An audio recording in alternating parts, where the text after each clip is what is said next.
2 by 2 by 2, looking for that orange cone, and they will get it going yet again here. Bob Barnett trying to follow along, tries to squeeze in between the front two cars and has to check up, back up, almost comes into contact with Aaron Poe and the defending track champ, Toby Ott, right behind them.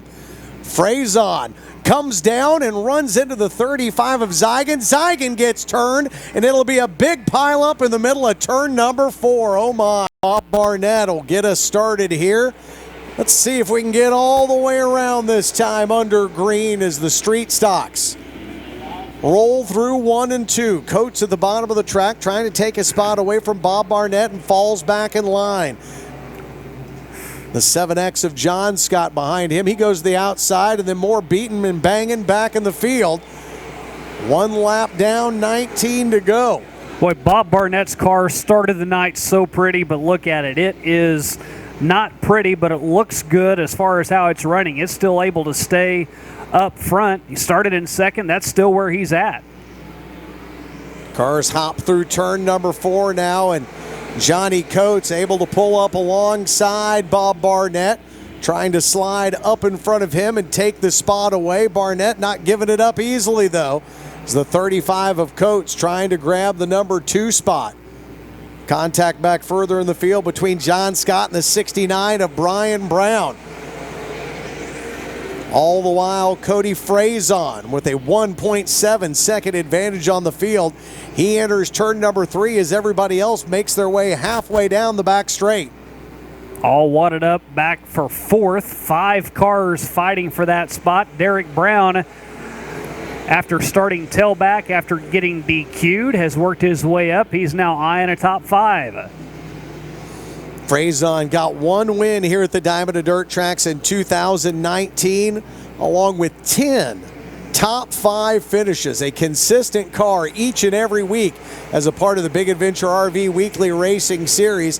And he is out for a Saturday night cruise right now, well out in front of Johnny Coates, Bob Barnett, and then back behind them, the Dark Knight, Chuck Knight, in the 60. 6 laps down in this one. They are pretty much nose to tail, 1, 2, 3, until you get back to that 4th spot, and it's Brown and Knight doing battle. Bob Barnett checks up, and that opens the door for Knight. Knight with the preferred line around the bottom of the racetrack. Barnett slides up the track, nearly comes in contact with Brown, who swerves to miss him and pulls up alongside Toby Ott. Right now, it looks like Bob Barnett's just getting in the way of the number 11. He went down to the inside, then he went to the outside. Derek Brown had to check up and actually lost spots to Toby Ott. And how about the comeback for Toby Ott? After getting involved in that lap 1 incident, started all the way at the tailback, and he is already up to 3rd. Oh my. He gets underneath Chuck Knight, takes that spot away, securely in the top 3 with Brown and Knight giving chase behind him. Toby Ott, 2-time track champion here at the Lucas Oil Speedway, and he knows how to get a race car around this track, whether it's beat up or not.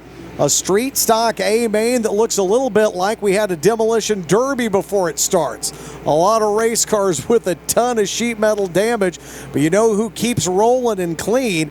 That is the 04 of Cody Frazon. He is midway through this 20-lap feature, and he has a sizable 3.3 second advantage over Joplin, Missouri's Johnny Coates.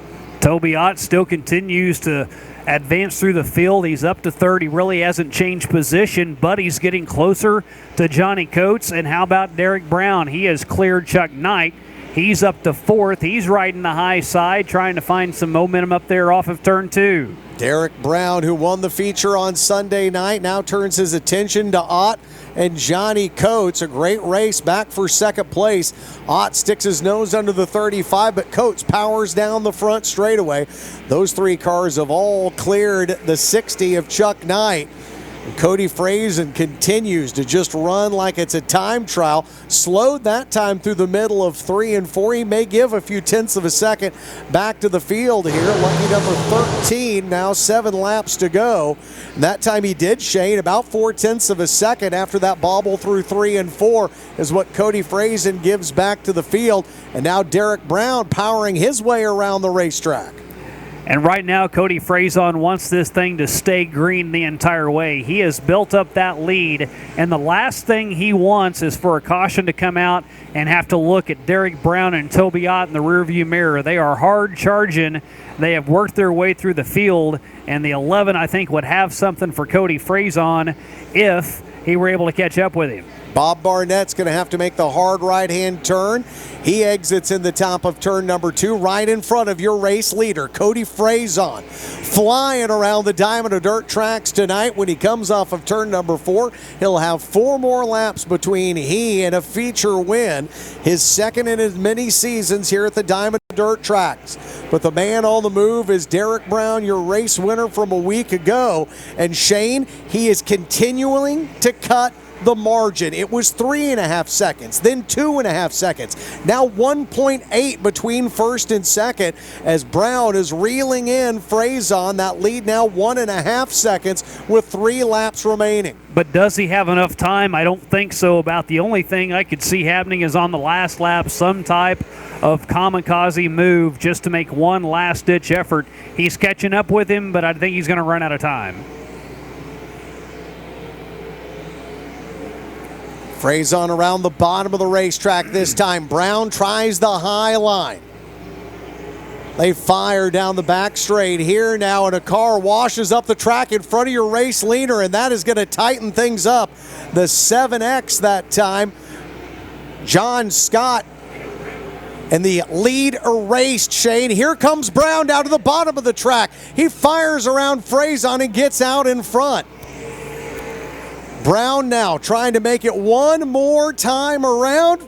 He turns. It's side by side. They fight underneath the flag stand.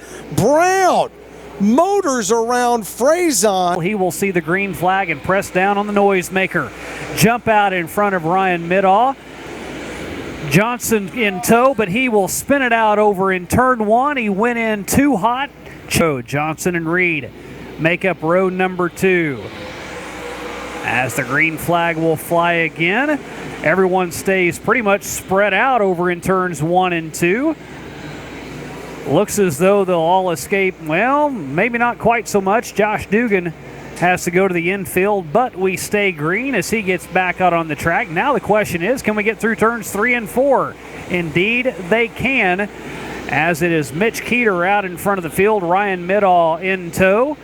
Johnson back behind him. Robbie Reed and Chase Jones make out your top 5 as they are nose to tail. First side-by-side action is back as Terry Kirk has Rusty Skaggs to the inside of him off of turn 4. Mitch Keeter starting to check out. Ryan Middaugh now trails him by a half a straightaway. Robbie Reed looking to the inside of Johnson. Johnson just gets hammered down over in turn number 3 as Chase Jones takes a shortcut through turn number 4. No real change in the top 4 running spots before Robert Reed looks to the inside of Johnson again. This time Robert Reed will complete the pass of Johnson as they work their way through 3 and 4. Your winner from a week ago trying to work his way up the pylon right now, but he's got a ton of work to do to run down Mitch Keeter and Ryan Middaugh. Reed now with the power move off of turn number 2 tries to cut down the difference between he and the 21 of Button Buck Ryan Middaugh as they're all clumped back up down the backstretch. Chase Jones leading a group around there.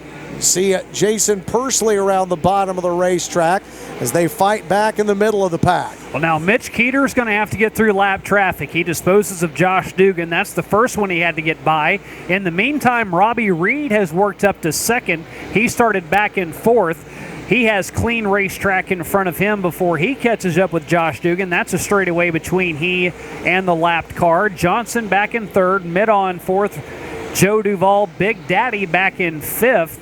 Off to a slow start for him as he is almost a half a lap behind your race leader in Mitch Keeter. Now Mitch Keeter looks to the inside of the Blonde Bomber. Almost clears her, stays to the low side of the track. He's still able to find plenty of tack down there as all of the other cars are going to the outside. Takes 3 lapped cars that straightaway. Now he's on the inside of Luke Gibbs. Mitch Keeter just powering past everyone. Now an entire straightaway advantage between he and Robbie Reed. Now Reed has company from the backside as Johnson has caught up with him. Justin Johnson on the inside trying to get around last week's feature winner. And he will. I tell you what, Shane, that power plant underneath the hood of Mitch Keeter, that Mullins engine is just hauling the mail right now. He is picking his way through lap traffic. The next man on the hit list coming up, the 24D of Fellers. Now Rondo Baptist Church ride Keeter to the inside of him now, and Fellers, the veteran, will give him the line. Keeter flies off of turn number 4 and has 11 laps to the good here in this 25-lap feature. Lead just continues to build, not even close, 6.5 seconds as the 1X comes to a stop to the inside. Matt Johnson, Mitch Keeter, who is out in front, and Keeter will go hammer down and pull out ahead of the field. Justin Johnson in tow. Robbie Reed to the outside. Joe Duvall now a player in this one as he takes his spot away from Robbie Reed. He's up to third. Reed on the high side. Button Buck. Ryan Middaugh to the inside. He will put the number 5 another spot back. So Robbie Reed goes from third to fifth just like that. Middaugh hits a rut just a little bit too high. Now J.C. Morton up on the top side. Jason Persley will go back to the garage area. His day is done. J.C. Morton saved it from going into the wall, and we stay green as Mitch Keeter continues to pull away, trying to rebuild that 6-second lead. Boy, Big Daddy Joe Duvall had a big-time restart, finds himself in third now, chasing behind that 7J. Everybody looking up at Mitch Keeter, though, as he continues to crush the field. Robbie Reed shuffled back, and Button Buck Ryan Middaugh running the rail around the bottom of the racetrack now. Takes it through the middle of turn number 3 and is trying to gain some ground on Duvall. Joe Duvall and that Duvall Electric 91 rolls it under the flag stand. 15 laps down for this 25-lap $1,000 to win feature. Top 5 all single file. First side-by-side action is a fight for 6 with Chase Jones working to the inside of the 4R of Jared Russell. Russell tries to find some tacky stuff and some grip up top. Gets a run off of turn 4. Gets just to the outside but unable to do anything with Chase Jones as Jones to the inside, and sheet metal comes flying off over in turn 4. And a debris start on this. Justin Johnson had almost gotten all the way to the inside of him over in turn 4 before Mike Striegel waves the green. Joe Duvall was a big mover on the last restart. Not going to be as lucky this time as he stays in third. Midway down the backstretch, Justin Johnson on the inside. He has that second spot securely in hand. Shane, on the restart, Duvall had his nose at one point in time up under the rear end of Mitch Keeter's 52 because Keeter slow rolled that restart so well that time, changing up his timing, and that really had forced Duvall to kind of lag back, and that allows Ryan Middaugh to come right up behind the 91 as it goes Keeter to Johnson, 1-2, Duvall and Middaugh 3-4. Back to your defending track champion, Robbie Reed, the man from Mexico, Missouri, in fifth. Well, maybe that restart is a prime example of why he is a 5-time champion in various tracks around the area. Just that grizzled veteran on a restart, able to change up his cadence and get out to a quick lead. Let's see what it's built up to this time. As they cross underneath the flag stand, it is a 2.6 second lead in only 4 laps. Mitch Keeter on rails all the way around this 3/8 mile. Robbie Reed continues to have issues, Corey, as he loses another spot. Chase Jones to the inside of him. That number 5 just not hooked up at all tonight. More action over in turn 4.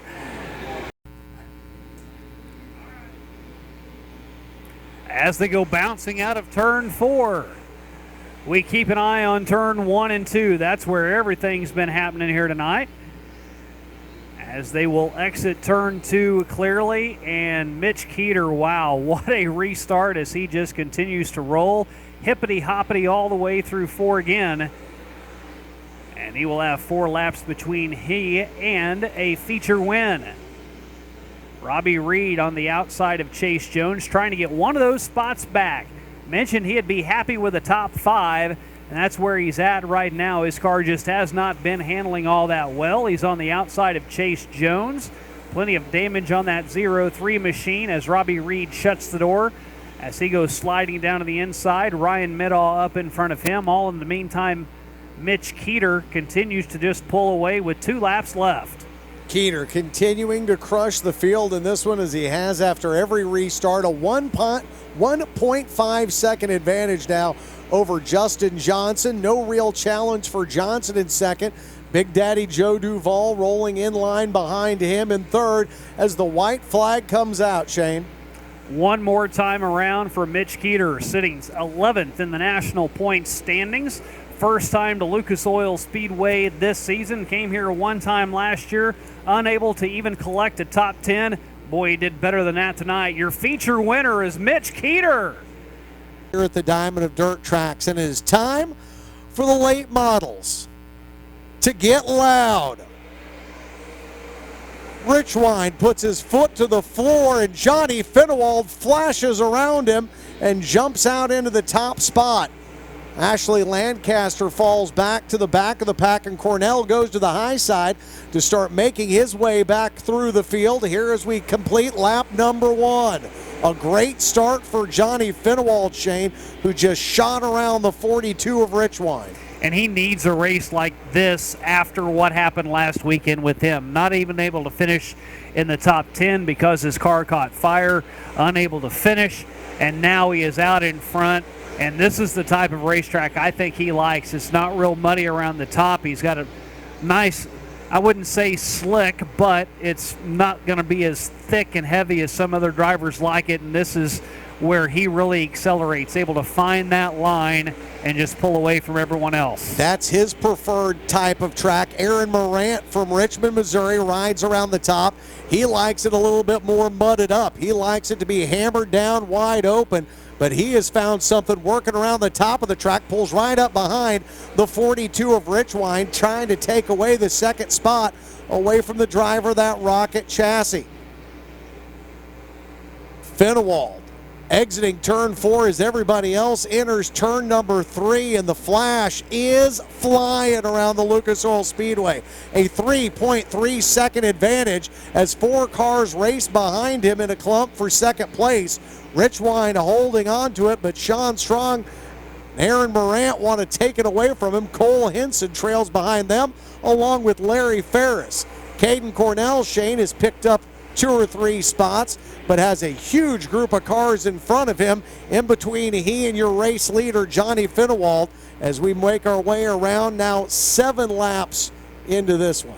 Well, as of right now, a win for anyone except Johnny Fennewald is kind of out of the question. The way he is powered past everybody, where it plays into Caden Cornell's hands is everybody is extremely close from second on back. There's a little bit of a gap between Aaron Morant as now Sean Strong goes mudding on the inside. He'll lose some spots, including one to Caden Cornell, but that's second through 5th or 6th right now, all within a reaching distance from Caden Cornell as he moves the inside of Jones. He slides around Larry Ferris now, sets his sights on Richwine, who started on the point for this one. Cornell had to start in 11th after he fell out of the top row, unable to get his car started, and now he's eyeing a shot at 3rd place. But here comes Ferris, and they're 3 across as they work their way through turn number 4. Fennewald has checked out. 5.5 seconds, the difference between he and Aaron Morant. Morant, Fennewald, and Cornell have put on a show on the final night the last 2 years. Going into those finale night shades, it's been maybe 5, 6, 7 points between the top 3 drivers in this Warsaw Auto Marine and RV ULMA late model division. Well, Cole Hansen is one of them, as well as Larry Ferris, that has come in and kind of broken up that big 3. They've gotten some wins in the regular weeks. They've gotten some good performances and really haven't played into the points as much, but they've had good, strong finishes. Now you see Cole Henson in the top 3. You still see Ferris in the top 5. Now Caden's worked up to a 4th place run right now. Johnny Fennewald just continues to tear away from everyone else, but really the only battle to speak of is for 2nd place right now. Cole Henson a good 4 car lengths behind Aaron Morant. Johnny Fennewald has put the 16 of Ashley Lancaster a lap down and continues to cruise. The Flash flies down the back straight. You see the track slicking up there in the middle of turn number 3. You see the color change there, but it's no letting up now for Johnny Fennewald as the driver from Appleton City, Missouri, has 5 laps to go in our late model feature here tonight and has almost a 6-second advantage. Lancaster and Morant nearly come together. Henson able to hit around the 16, and Cornell will try to get around Lancaster next as they work their way through 3 and 4. Just that little break in momentum allowed Cole Henson to get even closer to Aaron Morant. He went from 5 car lengths now down to 2 car lengths, now down to peeking a nose inside the 1X of Aaron Morant. There's still time for Cole Henson if he wants to improve one more spot to get it done with 2 left. Henson won the last race of the season to close out the 2019 run for the Warsaw Auto Marine and RV ULMA late models, and now he pulls up alongside Aaron Morant again, but Morant able to fend him off. 2 laps to go now as they work off of turn number 4. Morant still holds on to the number 2 spot. Fennewald a half a lap out in front of the cars vying for 2nd place. White flag now, one more time around for the Flash. The battle still continues to brew in between the 1 and the 31. The hammer on the inside. Aaron Morant around the top side. Fennewald went up in flames on opening night here at the Lucas Oil Speedway. He'll finish in victory lane tonight. Could we have a first-timer here at Lucas Oil Speedway as the green flag in the air? And Dylan McCowan and Gilmore go side by side off of turn number 2. Chris Jackson, Andy Bryant, they're no stranger to victory lane as they're back in 3rd and 4th. They're eyeing those top 2 cars to see which lane around here is going to work. Now that the late models have run, the top line has started to come in, and Andy Bryant, the first to venture up there on the top side. He is going to use it and abuse it. That is where Andy Bryant loves to be, loves to fling that 28, throw the tail end of that car toward the top of the wall, and right now he is coming up on the rear end of Ryan Gilmore, who has slid back, and Chris Jackson trying to pull up alongside Dylan McCowan as they work their way off of 4. And business is about to pick up. Chris Jackson's up to 2nd. John Sheets, Super 8, is running in the top 5 as well. Now Ryan Gilmore, he was up front. He got booted by Chris Jackson back to 3rd. Now Jackson pushes way up on the track. His nose just took off to the right. He gives way to Gilmore, who's back in 2nd. Dylan McCowan now keeping his nose clean as a spinner over in sets the tempo off of turn 4. Able to keep everyone else at bay as they head off into turn 1. Now Ryan Gilmore top shelf. Andy Bryant in tow back behind him, pulls along side by side with Chris Jackson. A 1-2-3 battle up front. McCowan, Jackson, and Gilmore. A little space back to Andy Bryant, who's in 4th. As some contact up front, Chris Jackson keeps hammer down on the inside, nose to the inside of Dylan McCowan off of 2. Gilmore and Chris Jackson came together before. Now they line up 1, 2, 3. Gilmore going back to the high side, joining Andy Bryant, and they are lined up 1, 2, 3, 4, 5, 6 in the top spots. Now Jackson goes up the racetrack trying to find a line that'll get him around the young gun. Jackson pulls up alongside the 8 now. Gilmore runs through the middle of 3 and 4, and Bryant stays to the high side as the top 5 rocket off of turn number 4, and Chris Jackson, Shane, pulls up door handle to door handle momentarily with McCowan. Yeah, the inside was not working for Chris Jackson. He wasn't going to be able to get around him that way. He goes to the outside as well. Now he is hoping the youngster and Dylan McCowan makes a mistake on the inside, and that'll do it right there as Chris Jackson gets around him for the top spot. But Dylan McCowan comes fighting back, pulls ahead off of turn number 2, door handle to door handle as they go diving into 3. Jackson, high side. McCowan goes a little bit lower, trying to get around the ruts to the inside, and a good job of doing that. He actually uses one of those ruts to get a little bit of a leverage off of turn 4 and get out in front of Chris Jackson. Now he's out by 2 car lengths, and they've got some space between themselves and Ryan Gilmore, who's fallen back in the field. He's now got his hands full with John Sheets behind him in the 8S, and Andy Bryant has not been able to use that high line to his advantage. He's stuck back in 5th. Bryant continues to work the top side of the racetrack, and it gets him a run down the backside, pulling up alongside Sheets. Gilmore in front of them, plowing the turn in middle of 4.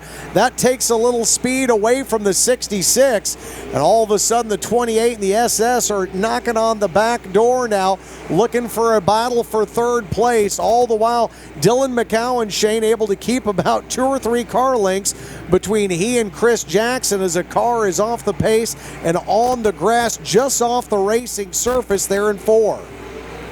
Waiting to see if this stays green, as that car now will get to rolling. That is Michael Maggard's number 160 machine that will park it on the inside. Now Clint Johnson, who's making an appearance today here at Lucas Oil Speedway. So your top 2 drivers and the USRA Mod National point standings running right now in your top 5. Dylan McCowan out in front. Now Gilmore on the outside, who had lost a spot to Chris Jackson, had fallen back to 3rd, and really had fallen quite a ways back behind Chris Jackson and Dylan McCowan. Now he's a player as he's up into 2nd.